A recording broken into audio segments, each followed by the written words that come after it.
You can throttle conservative content. You can tell conservatives they can't upload. You can tell people who are politically incorrect that they can't upload. You can allow pedophiles to upload to YouTube Kids all you want, but you have to disclose it to your user base. Net neutrality. So before we move on, I get that this is a sensitive topic. I want you to answer the question of the day, but I want you to watch this entire video first. Not only am I asking you, what's your opinion on net neutrality? Everyone's doing that, like, what's your opinion? But what's your opinion on today's sort of selective corporate outrage? Because that's what's surrounding net neutrality right now, is outrage over corporations, their control over the internet, while ignoring the world's biggest corporations who are ardent supporters of net neutrality. And that's something that concerns me and gets a little lost in the cracks. Both sides have arguments with merit. So I want to kind of get into those who are very pro net neutrality and why they believe so and why there's validity to it. Listen, I'm going to roll a clip here, and it's not because I don't like Philip DeFranco. I actually really like Philip DeFranco. I think he's one of the few fair-minded people on the internet. He's been invited on the show. Hopefully we'll have him on soon. I'm actually rolling this clip of Philip DeFranco because he's talked about net neutrality for a long time, and I think he's a pretty good representative of how opposition to, I guess, sort of the current allowing of lapsing of legislation feels. So let's let him set up that side of the argument. A certain cell service says, hey, if you go with us when you watch Netflix, that doesn't go towards your data cap. Or maybe it's with Hulu or whoever. Now imagine your broadband internet right in your home. All of a sudden you have Comcast. They say, hey, guess what? When you use Hulu, you get the top tier, the premium speed. And they have an incentive. They own a good percentage of Hulu. But then guess what? Netflix, Amazon Prime, those places don't get our fast lane for the internet. It's slower, it's clunkier. Maybe if Netflix or Amazon Prime, they pay us, we'll give them the fast lane. You gotta pay a tax if you want to go over our fast lane bridge. Imagine if Comcast or another ISP launched a competitor to YouTube, and then they could just slow down the speeds to YouTube for their customers. Which you could argue, and the chairman of the FCC now does. Well, hey, if an ISP is going to do that, the market will decide we don't want Comcast. The market will keep companies honest and fair, and no. You know how many people have Comcast and they don't want Comcast, but they have to have Comcast because there aren't really any other option? Okay, I like Philip DeFranco, but there's an irony there that we're looking at the same argument and seeing an entirely different conclusion. He's saying, could you imagine if your broadband company did what your mobile carrier company did? I'm going, could you imagine if broadband was finally as good as the mobile carrier plans out there? Exactly, right. And he's talking about creating a competitor to YouTube. Yeah. And this is a guy who's been very outspoken, as we have, about YouTube selectively curating and censoring people. So I'm going to come back to that, which is also why I find it kind of odd when people just gloss over something. Here's clip B. Google issued a statement saying the FCC's net neutrality rules are working well for consumers, and we're disappointed in the proposal released today. Yep, Google, huge supporter of net neutrality. We'll come back to that and go, well, why? Because it shouldn't really affect them directly. Okay, few claims that come from net neutrality. Before I get to that, let me set up a worldview. Here's what I think is important, okay? And again, please just hold your thoughts. This is meant to be a discussion on net neutrality because there are reasonable voices on both sides of this issue. It is nuanced, and anytime you get into tech dialogue, people can get really confused. Oh, yeah. So we're going to try and avoid doing that. Here's the deal. Do you believe that human beings are inherently prone to corruption? Yes? Okay, so do I. Do you believe that corporations are inherently prone to corruption? Yes. Do you believe that people/corporations are inherently prone to corruption the bigger and more powerful they get?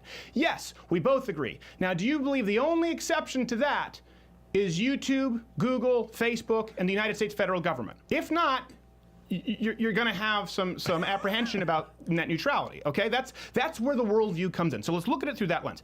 Here's some of the things that people claim with net neutrality. We need net neutrality because there aren't enough ISP choices, internet service providers. And the market, as I said, they don't have, it only has power if there are enough choices. Okay. Yeah. Do you know who actually would most benefit and most love to see net neutrality repealed?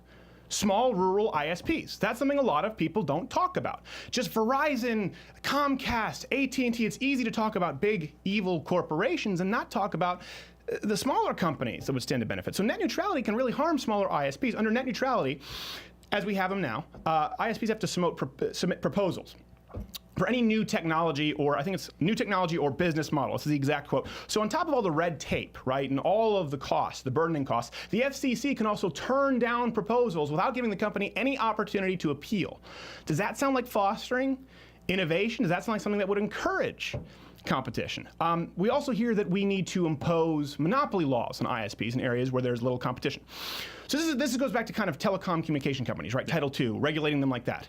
A lot of people have talked about regulating YouTube and Facebook and Twitter as telecommunication companies under Title II, and I've defended them and said, no, I don't think that anyone should force them to treat content equally. But that ties into why there's a reason that they actually support net neutrality. We'll come back to that. So there's actually this article from Fast Company, and this is what they write about. They write about a company.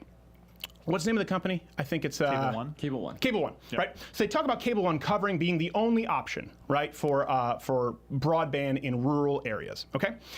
And so this is an article that they write about. They talk about how if they were regulated under Title II as telecommunication companies, well, the government would actually be able to set the rates because Cable One keeps raising the prices. Now, they keep raising the prices. Why? Because they're the only one there. So they say that they're raising prices. Now, that being said, their prices are somewhere around $80 per month, which is actually pretty much right middle of the road. It's not like it's completely outlandish. Right, sure. But these articles that have been sent to me by Fast, I've had this sent to me a dozen times. Think about this for a second. Let's assume, okay, the smaller rural ISP, Cable One, is evil and their only goal is to screw people, and that's why they're jacking up prices. What happens if the government does set rates on Cable One? Let me ask you this. Genuinely, what do you think happens? Do you think that if there's a set ceiling, Cable One is going to be providing better internet? Do you think they're going to be upgrading their servers? Do you think they're going to be upgrading, their abilities? They're going to be upgrading their speeds? They're going to be creating better packages? Or if the rates are set, do you think it's more likely that they're just going to say, all right, this is where we are? And let me ask you this. Do you think it's more or less likely if the rate is set in that area, let's say rural Mississippi, for another competing ISP to come in and make a killing putting Cable One out of business? Where is it more or less likely for those people to get better internet service? So another claim that we hear a lot is if we repeal net neutrality, there will be separate packages, right? This is what Philip DeFranco, a lot of people talk about. Internet access, video streaming, emails, that'll be split up, that they'll be throttled, right? This is a slippery slope without a lot of support. There are only 2 instances, and they're a little more complicated than people let on. I think it was Comcast with Netflix, and AT&T hit a huge fine for throttling people if they're unlimited, putting them back down to slower speeds. But all of that was corrected, not because of legislation, but because it was immediately made public, and it was so toxic that people started dropping their plans. The market was pissed. The market was pissed. Mobile data plans, remember how they used to be so extremely limited? They were and people now are fearing that broadband packages will be like that without net neutrality. Where have you seen more competition? Where have you seen your rates become more competitive, your plan become better? Your mobile data plan or broadband? What you're paying for right now. Because now mobile plans are unlimited with faster and faster speeds thanks to a free market. Another claim that we hear a lot is that we have to have net neutrality because big evil corporations. People think, well, because a big company supports it, it must be bad. But then there's another big company that supports it. And in this case, you have the world's biggest companies in Google and Facebook, who, by the way, unlike the ISPs, they have a long and storied history of dishonest censorship and throttling and content favoritism. Facebook alone, I don't know how many tens of times. And this begs the question, why is Google, YouTube, and Facebook, why are these giant companies so adamant about supporting net neutrality? Here's something else crazy. Big companies like Google, they're not really customers of ISPs. They connect directly to the web, directly through internet exchange points. So it doesn't directly affect them. But you'd be hard-pressed to find people who would support regulating YouTube, Google, certainly small government libertarians as a telecommunications company under the guidelines that would basically force them to allow all content to be uploaded and distributed equally. But I would support, and this is a big step for a libertarian, small government libertarian like me, under Title II, if we agree to transparency laws, which is a big part of the repealing of net neutrality right now. It's, okay, listen, first off, there are still antitrust laws. There are still monopoly laws. So if you're to throttle, which you're not supposed to do, you have to let your customer base know. That's a big part of this legislation. That's a big part of this change is transparency is being given the priority. Now, I would not support regulating YouTube, Facebook, Google under Title II if it's, you have to treat all content equally. But I would support putting them under that kind of regulation if it just means that they have to be transparent with people using YouTube. Hey, listen, you can throttle conservative content. You can tell conservatives they can't upload. You can tell people who are politically incorrect that they can't upload. You can allow pedophiles to upload to YouTube Kids all you want, but you have to disclose it to your user base. And that's why when you put the puzzle pieces together and you think about it, you go, hold on a second, why would YouTube and Google and Facebook be such huge supporters of net neutrality if it didn't affect them? I think it opens the door to people saying, hey, we can regulate an industry here just by ensuring that they are transparent. Basically, the government is a referee at that point. The government is a referee with its whistle saying, hey, you're breaking the rules there. We're going to put you in the penalty box. On the other hand, you have a fence right here, right? You have a line. So people talking about evil corporations, you're saying, okay, this is the big evil corporations are against net neutrality. Okay, here's the line. On one side, you do. You have Verizon, you have AT&T, you have Comcast, you have small rural ISPs as well. You have a lot of companies, okay? That's on this side of the line. On the other side, you do have Google, YouTube, Facebook, and potentially the federal government. Now, the government is not a referee. It's not enforcing transparency.